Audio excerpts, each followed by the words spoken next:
അസ്സലാമലൈക്കും, welcome back. അപ്പൊ ഇന്ന് കുറെ കേക്ക് ഡിസൈൻസ് നമുക്കൊന്ന് കണ്ടാലോ. ഞാൻ ഇന്നൊരു ബേക്കിങ്ങിന്റെ ബേസിക് ആയിട്ടുള്ള ഒരു ക്ലാസ് കണ്ടക്ട് ചെയ്തിട്ടുണ്ടായിരുന്നു. അപ്പൊ കുറെ നാളുകൊണ്ട് ഇങ്ങനെ ഓരോരുത്തർ എന്റെ അടുത്ത് ചോദിക്കുന്നുണ്ടായിരുന്നു ക്ലാസ് എടുക്കുമോ എന്നുള്ളത്. പക്ഷെ അതിനുള്ള ഒരു കോൺഫിഡൻസ് എനിക്കില്ലായിരുന്നു ഗീസ്. അപ്പൊ നിങ്ങൾ വിചാരിക്കും ഇപ്പൊ ആ ഒരു കോൺഫിഡൻസ് എങ്ങനെ എനിക്ക് കിട്ടിയെന്ന്. സ്വാഭാവികം, തീർച്ചയായിട്ടും നിങ്ങൾക്ക് അങ്ങനെ ചിന്തിക്കാനുള്ള അവകാശമുണ്ട്. അപ്പൊ ഞാൻ ആ ഒരു കോൺഫിഡൻസിന്റെ കഥ ആദ്യം പറഞ്ഞുതരാം. കാരണം ഞാൻ ഓൾറെഡി ആദ്യമായിട്ട് ഒരു ബേക്കിങ്ങിന്റെ ക്ലാസ് അറ്റൻഡ് ചെയ്യുന്നത് സജന ഷാനവാസ് ലാറിൻസ് കേക്സിന്റെ ആണ്. ഓൾറെഡി ഇത് നിങ്ങൾക്ക് എല്ലാവർക്കും അറിയാവുന്ന ആളായിരിക്കും.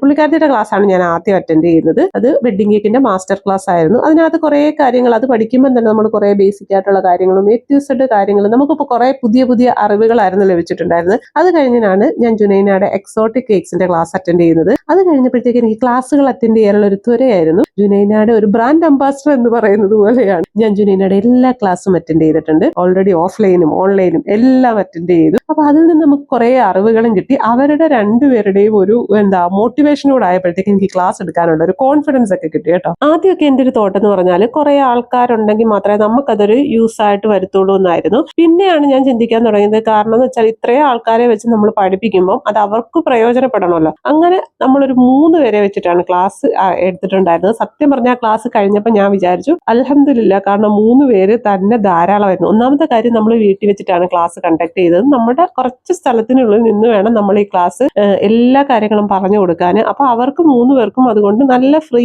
മൈൻഡോട് കൂടി നിന്ന് ക്ലാസ് അറ്റൻഡ് ചെയ്യാനും അതേപോലെ അവർക്ക് ഹാൻഡ്സ് ഓൺ പ്രാക്ടീസ് കൊടുക്കാനും പറ്റി. പിന്നെ ഓൾറെഡി എനിക്ക് തന്നെ അന്ന് 2 കേക്ക് ഉണ്ടായിരുന്നു. അപ്പൊ അതിനകത്തൊരു കേക്കാണ് ഈ ഒരു വേഫർ ഷീറ്റ് ഡിസൈൻ. അപ്പൊ ഈ ഡിസൈൻ ഞാൻ ചെയ്ത് വെച്ചില്ല. കാരണം എന്ന് വെച്ചാൽ അവരെയും കൂടി അത് കാണിക്കാം എന്ന് വിചാരിച്ചിട്ട് ആ വേഫർ ഷീറ്റ് കേക്കിന്റെ ഡിസൈൻ ഞാൻ കാണിച്ചു. ഇത് ഓൾറെഡി കൊണ്ടു കൊടുക്കാന്ന് പറഞ്ഞതാണ്. പക്ഷെ എനിക്കൊരു ഗ്യാപ്പ് പോലും കൊണ്ടു കൊടുക്കാൻ കിട്ടാത്തത് കൊണ്ട് പിന്നെ ഹസ്ബൻഡിലേക്ക് കൊടുത്തു വിട്ടു. കേക്കൊക്കെ ഡെലിവറി ചെയ്തു. ഈ ഒരു ക്ലാസ്സിൽ നമ്മൾ ബേസിക് ആയിട്ടുള്ള സ്പോഞ്ചസ്, അതേപോലെ തന്നെ അത് ഐസിങ് ചെയ്യുന്നത് എങ്ങനെ, വിപ്പിംഗ് ക്രീമിന്റെ കറക്റ്റ് കൺസിസ്റ്റൻസി എങ്ങനെ അത് സ്റ്റാൻഡ് മിക്സറിൽ ബീറ്റ് ചെയ്യാം, ഹാൻഡ് ബീറ്ററിൽ എങ്ങനെ ബീറ്റ് ചെയ്യാം, അതേപോലെ തന്നെ ചോക്ലേറ്റ് ഗനാഷ് എങ്ങനെ ചെയ്യാം, അതേപോലെ തന്നെ ബട്ടർ സ്കോച്ച് സോസും കാരമൽ സോസും തമ്മിലുള്ള ഡിഫറൻസ്, പ്രലൈൻ ചെയ്യുന്നത്, പിന്നെ ഇതിന്റെ എല്ലാ റെസിപ്പീസും ഒക്കെ നമ്മൾ കൊടുത്തിട്ടുണ്ടായിരുന്നു. പിന്നെ ആൾക്കാരുടെ എണ്ണം കുറവായത് കൊണ്ട് തന്നെ എന്തായാലും അവർക്കൊരു ഹാൻഡ്സ് ഓൺ പ്രാക്ടീസും ഇതിനകത്ത് പറ്റി എന്നുള്ളതാണ് ഇതിന്റെ ഒരു ഹൈലൈറ്റ് എന്ന് പറഞ്ഞാൽ. പിന്നെ കേക്കൊക്കെ അവർ തന്നെ ഫിനിഷ് ചെയ്തെന്നുണ്ടെങ്കിൽ ഒന്ന് ഫൈനൽ ടച്ച് ഞാനാണ് ചെയ്ത് കൊടുത്തിട്ടുണ്ടായിരുന്നത്. അങ്ങനെ നമ്മുടെ ക്ലാസ് ഒക്കെ വൈൻഡ് അപ്പ് ചെയ്ത് കേക്കെല്ലാം ഇതുപോലെ നിരത്തി വെച്ച് ഞങ്ങൾ കുറച്ച് ഫോട്ടോസും വീഡിയോസും ഒക്കെ എടുത്തു. പിന്നെ കേക്കൊക്കെ കട്ട് ചെയ്തു. ഞങ്ങൾ എല്ലാവരും കഴിച്ചു. ഇവിടെയും കുറച്ചെടുത്തു. കാരണം ഇവിടുത്തെ 2 ആൾക്കാർ കേക്ക് തിന്നാൻ രാവിലെ തൊട്ട് കാത്തിരിക്കുകയാണ്. കാരണം അവർ കേക്ക് കണ്ടിട്ടില്ലാത്ത കുട്ടികളായതുകൊണ്ട്. അങ്ങനെ പിന്നെ ബാക്കിയുള്ള കേക്ക്സ് ഒക്കെ അവർക്ക്